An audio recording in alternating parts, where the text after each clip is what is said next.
There we go. It's really bright today, but I can't help that. Sorry about that.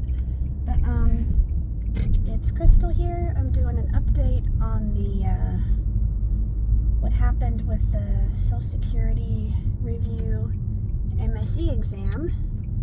And let me tell you,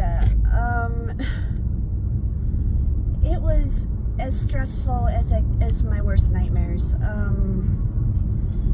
They started off with, asking me, my date of birth, my name and things like that. And then I totally forgot to bring my ID to the exam. So I had to go find my ID because I was so stressed out that I didn't even remember that. And they don't let you bring any notes to the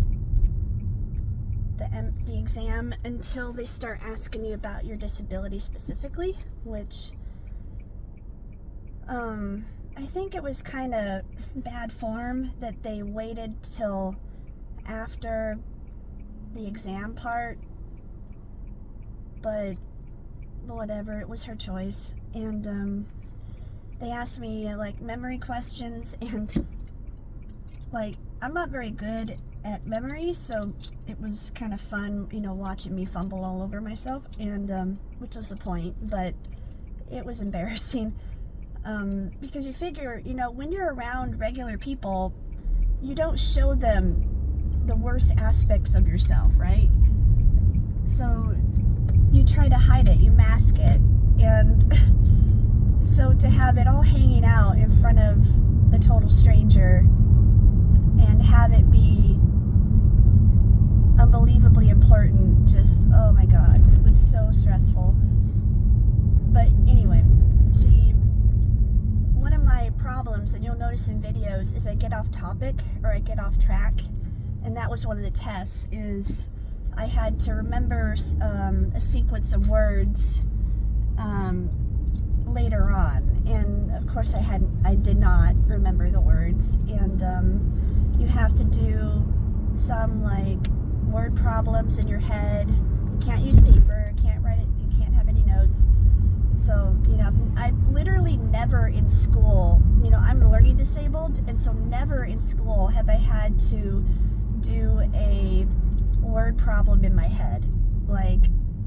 So this felt like torture to me. It brought me right back to third grade, when I got diagnosed with learning disabilities.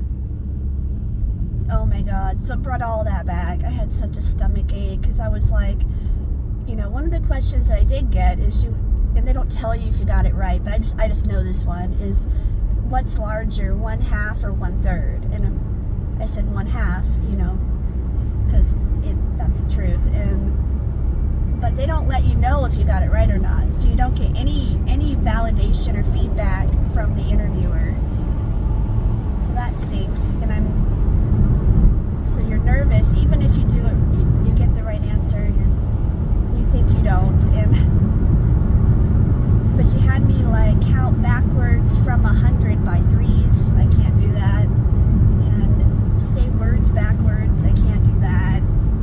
Things like that. And so that was, whatever. And then, but what shocked me is this particular psychiatrist decided to go into my entire life history. And they don't tell you how much time you have in the interview. Apparently I was given an hour because she had other clients, but I didn't know that, so I just ran on and on and on.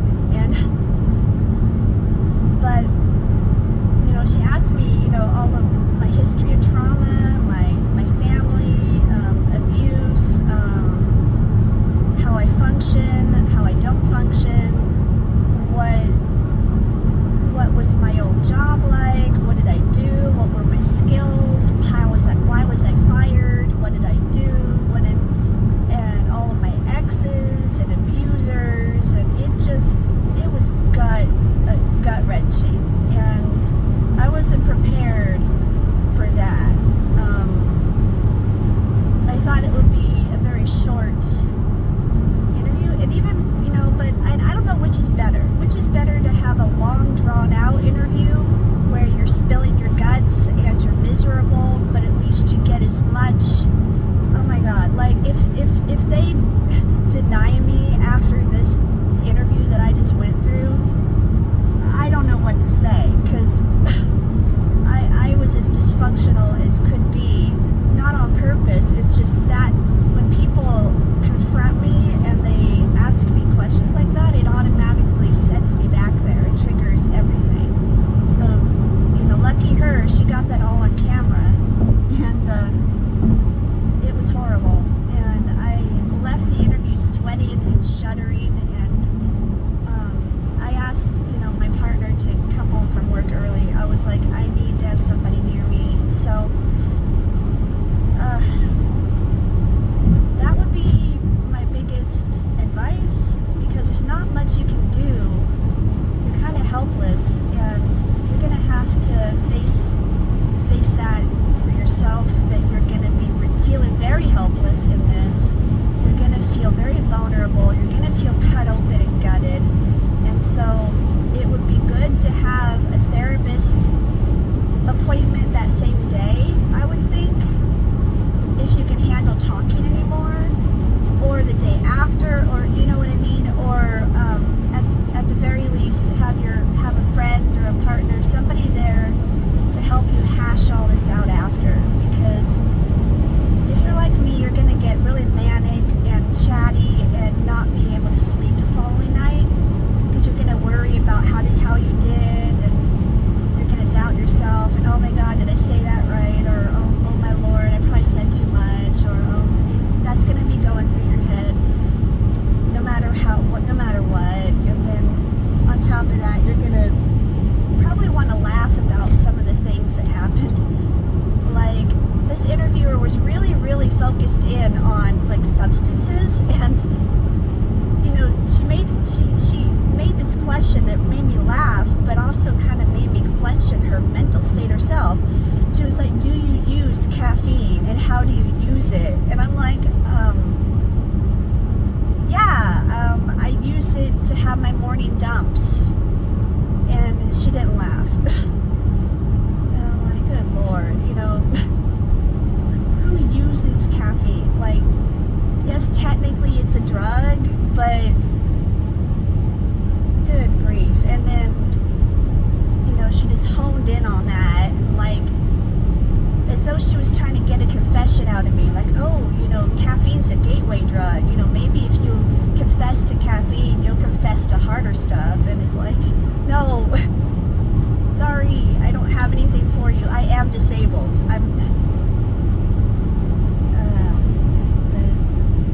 That did piss me off. But other than that, I trust the process. I believe that she's gonna honestly record it, and that was a few days ago, so probably by early next week she'll have sent it to Social Security proper, and they will have it will have gotten to the hands of the final judge or whatever, the person that's gonna say okay, whatever. And hopefully I'll get a letter with, around my birthday, and hope, I expect it'll be good news, but you just never know with government. So of course I'm going to be nervous until I get that, and I'm not even going to be able to open it. I'm going to be so scared. So I'm going to have my partner open it for me, and ease me into the news, whatever it is. So, and even if it's good news, I'm going to have to overlook the paper and see, okay, have you please, have you made it to where I only have to go through this every 5 years? Because every 3 years, oh my, seriously. But anyway, so what you can take away from that is it's stressful. It doesn't matter how disabled you are. You're gonna be sweating bullets, and you're gonna feel very vulnerable, and maybe indignant, maybe timid, maybe whatever. You're gonna have a lot of emotions you didn't know were possible, and hopefully the interviewer you get is